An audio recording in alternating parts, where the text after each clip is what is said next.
Menopause is behind you. Periods stopped years ago. You thought that chapter of your life was finished. And now the ultrasound report says there is a cyst on the ovary. The first question that pops into your head, is this cancer? The second, will I need surgery? Take a breath.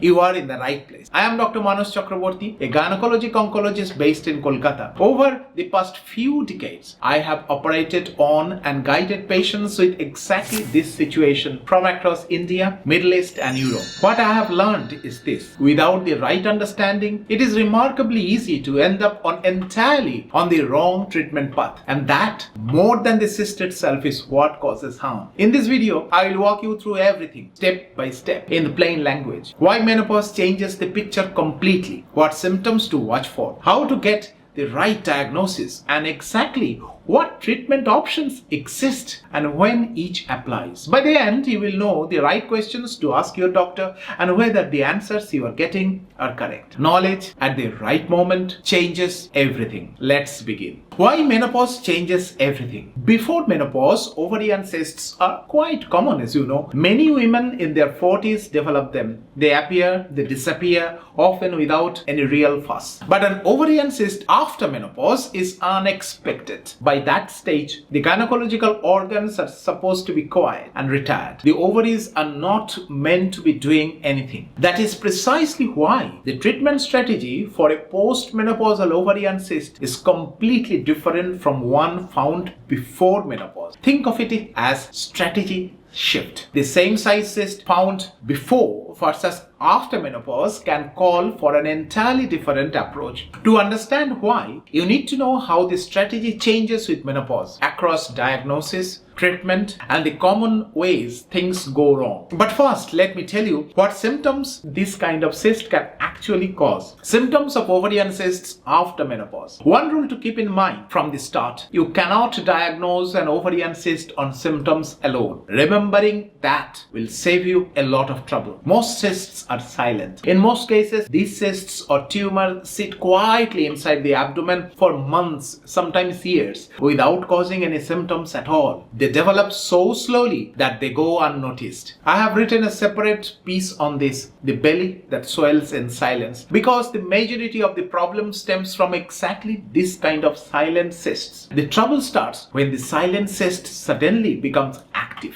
By then, there is no time to deliberate. The window for calm, considered treatment has already narrowed. What does the evidence say? The symptoms of typhoid and malaria have been studied for centuries. Yet the warning signs of complex ovarian problems were only taken seriously by medical community after Barbara Goff's landmark research in 2003. Many doctors resisted her findings at first. As a result, awareness remains insufficient on both sides of the consultation table. So, what are the symptoms? Here is the surprising part. There are no classic gynecological symptoms. That is exactly why misdiagnosis is so common. What do you get looks much more like a digestive problem. Gradual abdominal bloating, gas, indigestion, or feeling full after eating very little. Constipation or frequent urges to urinate. Changes in bowel or bladder habits. If you stay observant, you may actually pick up one or two of these yourselves before the next appointment. So, what should you do? Getting the right treatment at the right time means following international guidelines step by step. That requires both patients and doctors to stay current, knowledgeable. Detecting ovarian problems early enough remains one of the medicine's biggest challenges, precisely because they hide so well for so long. Barbara Goff's research was once dismissed by the very doctors who needed it most. I wrote about this in a separate article on early ovarian cancer symptoms. The link is below for those who want to read further. Do not overlook your mental health in this situation. A sudden diagnosis like this can shake anyone, but panic makes treatment harder, not easier. Many women, not wanting to worry their families, quietly hide what their doctors had told them. Patients often hide their problems from their grown-up children, who often by this time resides in some other cities. Reassure yourself and your loved ones that with timely, proper treatment, you can absolutely plan the trip to Ladakh. What you need is not fear. What you need is confidence. Diagnosing ovarian cysts after menopause, it starts with an ultrasound. When something feels off, the first diagnostic step is a good quality ultrasound. In many cases, the cyst is actually discovered on a routine scan with no symptoms at all, which leaves patients genuinely surprised. On ultrasound, the first thing people look at is its size. But what matters even more is whether the cyst shows features of complex cyst. There is plenty written on simple versus complex cysts. Links are below. If a cyst is found, understanding that simple versus complex distinction is something you want crystal clear before you even walk into a doctor's office. A simple cyst is, well, simple. So, it's management. A complex cyst can create real difficulties, and its treatment requires careful, considered planning to avoid incomplete treatment.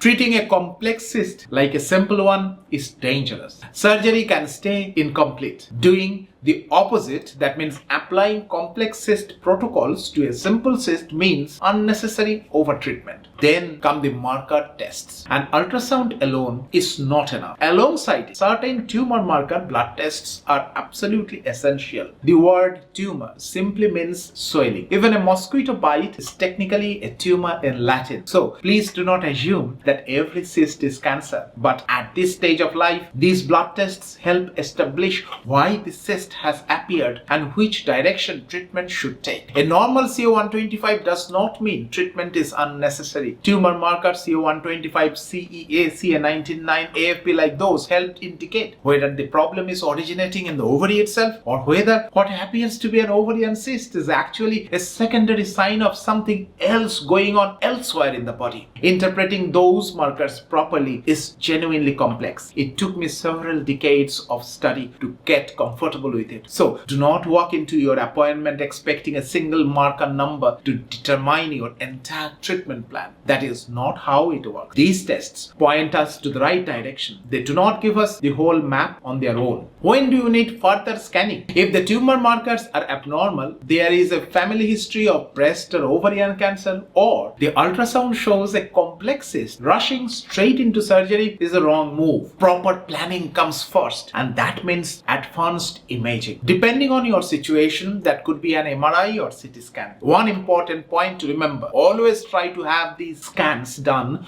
with contrast injection. Yes, in rare cases there can be an allergic reaction to contrast. That is a real consideration. But a scan done without contrast gives incomplete information, and incomplete information leads to incomplete surgery. In more complex situations, a CT scan of the abdomen is also needed. I have written a separate guide on which scan to be done and when. Link below. Treatment of ovarian cysts after menopause. My grandmother used to say, before you know who your friends are, find out who can hurt you. Modern medicines work same way. Before planning treatment, you need to know what will not work here. Do not attempt to treat a postmenopausal ovarian cyst with hormone tablets and antibiotics and supplement powders. Here is why. After menopause, the ovaries are no longer active. So, hormone-based treatment that can shrink some premenopausal cysts simply do not work here. That is the reason one. Reason number two is more serious. Wasting time on ineffective treatments mean the real problem keeps growing while the window for effective action quietly closes. Watchful waiting as a treatment strategy. Sometimes the plan is simply to monitor the cyst and see if it resolves on its own. Not every ovarian cyst will cause problems, but this approach is not for everyone. It is governed by international guidelines. If the cyst is small,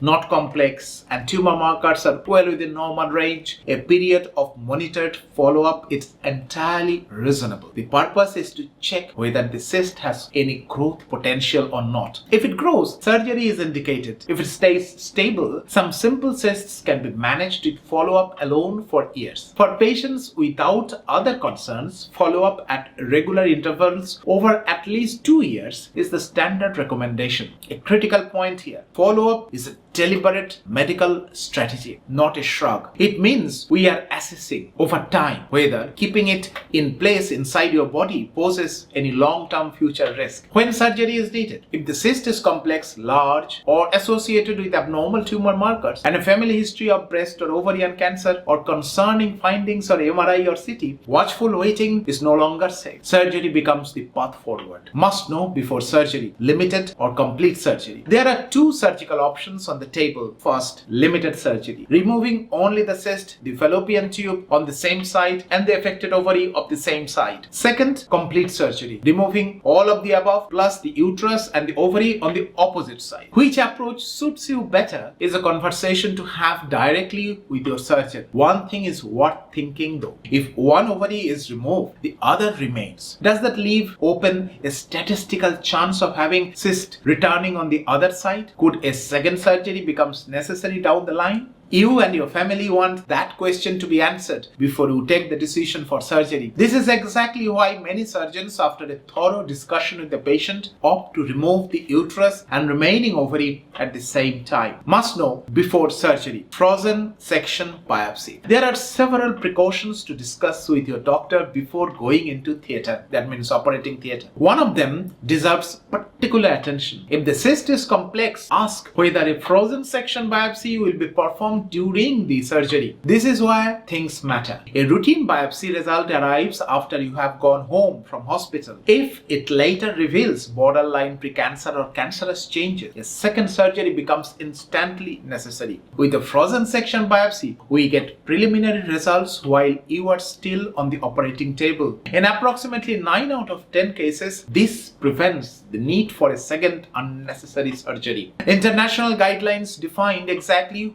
which patients benefit most from frozen section. It is not routine for everyone. It takes time and adds cost. But if there is any doubt at all, doing it is simply the smartest call. Must know before surgery, where there is no room for compromise. There are also many important decisions to make around surgical techniques, type of stitching required, whether to proceed laparoscopically, robotically, or open surgery. These must all be discussed with your surgeon in advance. Using open surgeries where laparoscopy was appropriate slows recovery. However, using laparoscopy or robotic surgery where open surgery was actually needed can allow the problem to spread within the abdomen and also rather unnecessarily add to the hospital bill. I will be publishing a detailed article on where patients commonly stumble in this process and where compromising on these decisions can cause treatment to fail. Watch this space. Good surgery requires cool-headed planning before the first incision. My approach for every patient is to work through the decision tree very carefully. Not just to remove the cyst completely, but to ensure you come back to life worth living. Surgery is not the end goal. Life is. That's all today. See you soon with another research article.